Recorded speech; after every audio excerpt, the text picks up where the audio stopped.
Welcome बच्चों। BA part second year philosophy paper second में आप सभी का स्वागत है। मैं Hiru Pharwani, associate professor, SPC government college Ajmer.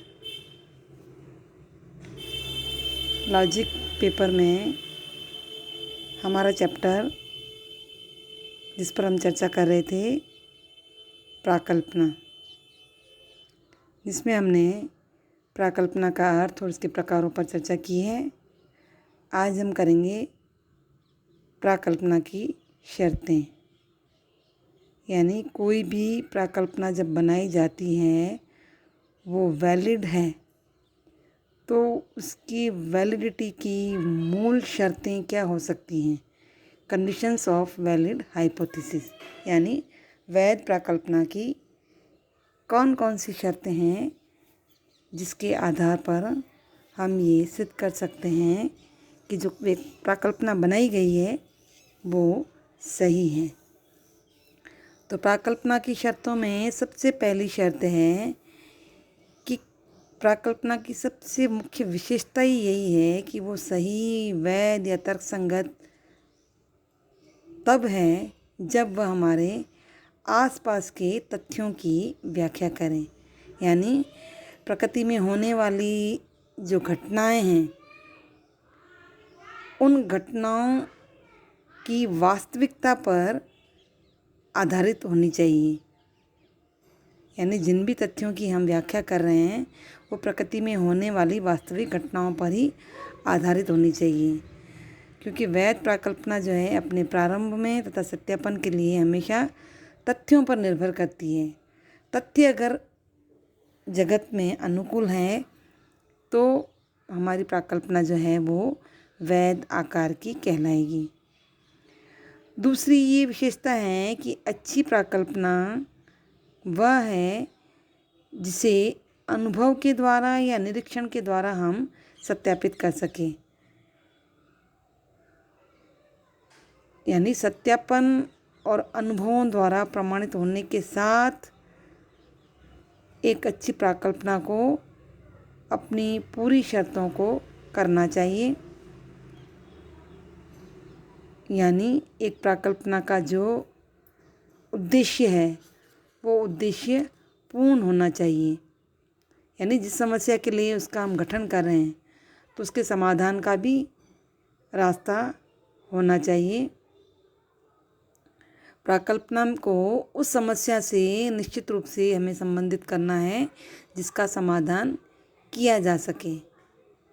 यानी यहाँ पर हम रिलेवेंस की बात कर रहे हैं कि प्राकल्पना या तो घटना का कारण या कारण का अंश होनी चाहिए। यदि कोई प्राकल्पना इनमें से कुछ भी नहीं है तो यह संदर्भहीन प्राकल्पना होगी और इससे हम एक अच्छी प्राकल्पना नहीं मान सकते हैं। तो यानी जिस समस्या से की बात कर रहे हैं, जिस समस्या के लिए हम प्राकल्पना बना रहे हैं, तो उस समस्या के साथ साथ में उसका समाधान भी हमें किया जाना है, तभी वो प्राकल्पना अच्छी मानी जाएगी। इसी तरह प्राकल्पना को अपने आप में स्पष्ट भी होना चाहिए, उसे स्पष्ट शब्दों में व्यक्त होना चाहिए, क्योंकि अगर प्राकल्पना में जो शब्द प्रयोग किए गए अगर वो अस्पष्ट हैं, दुर्बोध हैं या डबल मीनिंग वाले हैं तो प्राकल्पना जो है समस्या का समाधान करने की बजाय उसे और समस्या को बढ़ा देगी।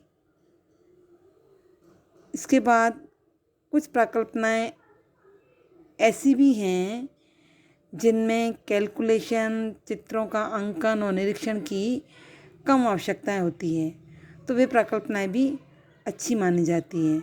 जैसे वैज्ञानिक जो हैं वो गणितीय रूप से सरलतम प्राकल्पना को प्राथमिकता देते हैं। यानी वो द्विघाती समीकरण यानी क्वाड्रेटिक इक्वेशन की बजाय एक रेखीय समीकरण यानी लीनियर इक्वेशन को ज़्यादा अपनाएंगे, यदि दोनों ही समीकरण आंकड़ों के अनुकूल हो तो। कोपरनिकस ने सोचा था कि खगोलीय पिंडों की चक्रीय गति की जटिलताएं जो है निरीक्षणकर्ता की अपनी गति के कारण थी। उसने सूर्य को केंद्र में रख करके खगोल के पिंडों की सरल व्यवस्था का उपाय किया। किंतु सरलता में और अभ्यस्तता में बहुत अंतर होता है। तो एक अच्छी प्राकल्पना की एक महत्वपूर्ण विशेषता यह है कि वह दूसरे स्थापित सत्यों या नियमों की विरोधी न हो, क्योंकि पूर्व स्थापित नियम ही वैज्ञानिक ज्ञान को स्थिरता प्रदान करते हैं और जो विरोधी प्राकल्पना है वो फिर संदेह उत्पन्न करती है। तो इस शर्त का कभी कभी अतिक्रमण भी हो जाता है और विज्ञान में हमें ऐसे कई उदाहरण मिल जाएंगे जहाँ पर पहले से स्थापित सिद्धांत और नियम हैं उनका विरोध करके एक नई उपलब्धि और विचार का भी समर्थन किया गया था। जैसा कि मैंने पहले बताया था कि टॉलमी का ब्रह्मांड सिद्धांत है, जो कहते हैं कि पृथ्वी जो है ब्रह्मांड का केंद्र है और सूर्य, चंद्रमा तथा दूसरे ग्रह उसकी परिक्रमा करते हैं। किसी समय ये सिद्धांत स्थापित और मान्य था, लेकिन बाद में कोपरनिकस के सिद्धांत द्वारा इसको चुनौती दी गई, जिसके अनुसार सूर्य सौरमंडल का केंद्र है और पृथ्वी तथा दूसरे ग्रह इसकी परिक्रमा करते हैं। तो जो प्राकल्पना सारी शर्तों को पूरा करती हो वही न्याय संगत, वैध और अच्छी या काम करने योग्य प्राकल्पना कहलाएगी। कोई भी वैज्ञानिक जो है वो काम करने योग्य प्राकल्पना से ही अपने रिसर्च की शुरुआत करता है।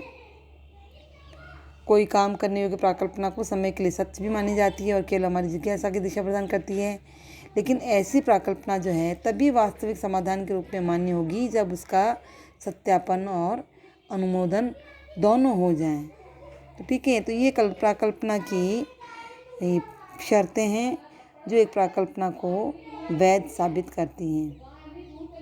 अब है वेरिफिकेशन यानी सत्यापन। यानी कोई भी प्राकल्पना जो सक्रिय है उसका परीक्षण और सत्यापन दोनों ही जरूरी है। बिना सत्यापन के हम प्राकल्पना को समस्या के वास्तविक समाधान के रूप में स्वीकार ही नहीं कर सकते। और वैज्ञानिक अन्वेषण में तो ये सबसे कठिन सीढ़ी है या सोपान है। तो प्राकल्पना की वैधता के परीक्षण के दो ही चरण होते हैं, एक तो सत्यापन होता है और एक प्रूफ होता है।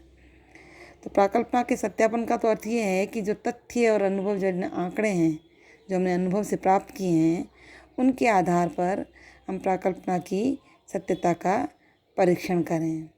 इसके अंदर प्राकल्पना से प्राप्त जो निष्कर्ष हैं और अनुभव से प्राप्त जो तथ्य हैं उनकी हम तुलना करते हैं। तो प्राकल्पना से प्राप्त जो अनुमान और अनुभवजन्य तथ्य हैं उनके बीच में जितनी अधिक समानता होगी, प्राकल्पना की जो सत्यता की संभावना है वो उतनी ही अधिक होगी। तो सत्यापन का लक्ष्य ये पता करना होता है कि प्राकल्पना से जो प्राप्त निष्कर्ष हैं वो हमारे वास्तविक अनुभवों से मेल खा रहे हैं या नहीं। तो प्राकल्पना का सत्यापन दो प्रकार से हो सकता है, एक तो साक्षात यानी डायरेक्ट और एक परोक्ष यानी इनडायरेक्ट। तो साक्षात सत्यापन तो अनुभवों तथा निरीक्षणों पर आधारित होता है। जैसे मान लो कि एग्जाम्पल है, क्योंकि प्राकल्पना की जांच करना चाहता है कि कॉलेज के प्रशासन में छात्रों को शामिल करने से कॉलेज में अनुशासनहीनता की समस्या का समाधान होता है। तो इसके लिए सबसे पहले ये जांच होती है कि इन जिम्मेदारियों के प्रति विद्यार्थियों का रवैया क्या है।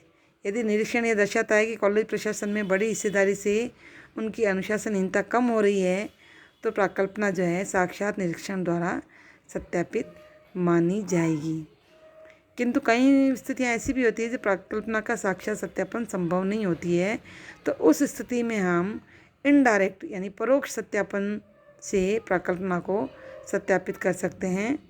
और परोक्ष सत्यापन में प्राकल्पना से कुछ परिणामों को निकाला जाता है और फिर उनकी तुलना वास्तविक तथ्यों से हम करते हैं। यदि परिणाम निरीक्षित तथ्यों के अनुरूप होता है तो प्राकल्पना सत्यापित हो जाती है, अन्यथा वो अस्वीकृत कर दी जाती है।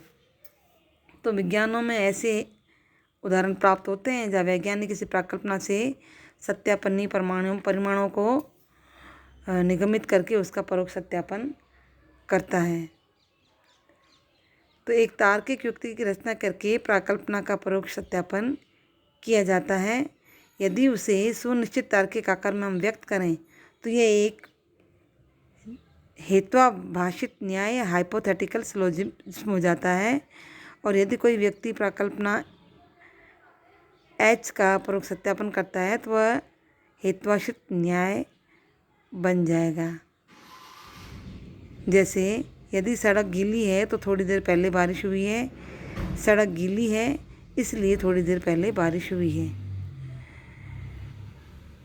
अब इस उदाहरण में प्राकल्पना को तथ्यों के आधार पर सत्यापित किया गया है और उसे निरीक्षण में हमने सत्य भी पाया है। तो जो केवल विरोधी प्राकल्पनाएं हैं उनको असत्य प्रमाणित करने से कोई भी प्राकल्पना जो है सत्य प्रमाणित नहीं होती है, और विरोधी प्राकल्पनाओं को निरस्त करने से दूसरी प्राकल्पनाओं की संभाव्यता भी बढ़ जाती है। तो इस तरीके से प्राकल्पनाएं निरस्त हो जाती हैं। एक वैज्ञानिक, जासूस और इतिहासकार अपनी प्राकल्पनाओं को सत्यापित करने के लिए साक्षात और परोक्ष दोनों विधियों का प्रयोग करता है। वे अक्सर प्राकल्पनाओं के समर्थन में और निषेध में जो विधि को अपनाता है वो उपयोगितावादी औचित्य को भी प्रदान करता है। यानी बहुत सारी प्राकल्पनाओं के विधान और निर्देश की विधि को उपयोगितावादी औचित्य ये प्रदान करते हैं। तो प्राकल्पना का जो उपयोगितावादी औचित्य है, इसका अर्थ यह है कि कोई विशेष प्राकल्पना को स्वीकार करने से जो प्राप्त संतोष है, ये मीनिंग है उपयोगितावादी औचित्य। यदि हमें अच्छे परिणाम मिलते हैं तो ये प्राकल्पना हमारे अनुभवों में उपयोगी सिद्ध होती है और तथ्यों की सही व्याख्या करती हैं। किंतु कोई प्राकल्पना पूरी रूप से सत्यापित या अनुमोदित नहीं होती है तो ये संभव है कि उसे ऊंचे स्तर का अनुमोदन प्राप्त हो। तो प्राकल्पना को प्रमाणित करने की दिशा में साक्षात और परोक्ष सत्यापन मात्र एक सीढ़ी है, और सत्यापित करने के लिए वैज्ञानिक एक एक करके सभी प्राकल्पनाओं की परीक्षा जो है उपलब्ध प्रमाणों की रोशनी में ही करता है। हालांकि विज्ञान में ऐसी अनेक प्राकल्पना हैं जो सत्यापित तो की जा चुकी हैं पर अप्रमाणित है। ऐसा इसलिए है क्योंकि तथ्यों का समर्थन करने वाले जो निर्णायक दृष्टांत हैं वो नहीं जुट पाते। जैसे विश्व की उत्पत्ति से संबंधित अलग अलग प्राकल्पना हैं, उनमें से हर एक सीमा तक सत्यापित भी है, लेकिन कोई भी निर्णायक रूप से ये प्रमाणित नहीं है। प्राकल्पना के लिए एक निरपेक्ष और निर्णायक प्रमाण की मांग एक आदर्श मांग है जो प्राय कभी पूरी नहीं की जा सकती है। वैसे तो दृष्टांतों से और सत्यापित प्राकल्पना सिद्धांत के रूप में हम इसे प्रतिष्ठित करते हैं, साथ ही सुरक्षित ढंग से उसको अनुमोदन और सामान्य रूप से स्वीकृत सिद्धांत नियम भी बना देते हैं। तो ठीक है, परंतु कोई भी निर्णायक रूप से प्रमाणित नहीं है कि प्राकल्पना के लिए एक निरपेक्ष और निर्णायक प्रमाण है और जिसे हम पूरा भी नहीं कर सकते हैं।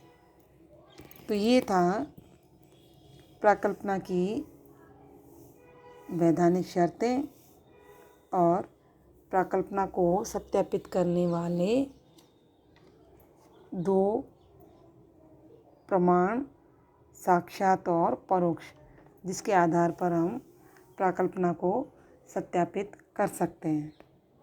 तो बच्चों, ये आज प्राकल्पना चैप्टर समाप्त हुआ। Thank you. नेक्स्ट हम अब आपके प्रैक्टिकल पोर्शन बचा है। थ्योरी पार्ट करीब करीब पूरा हो चुका है। नेक्स्ट बाद में बताऊंगी मैं आपको कि अगला चैप्टर हम क्या पढ़ेंगे। Okay, thank you.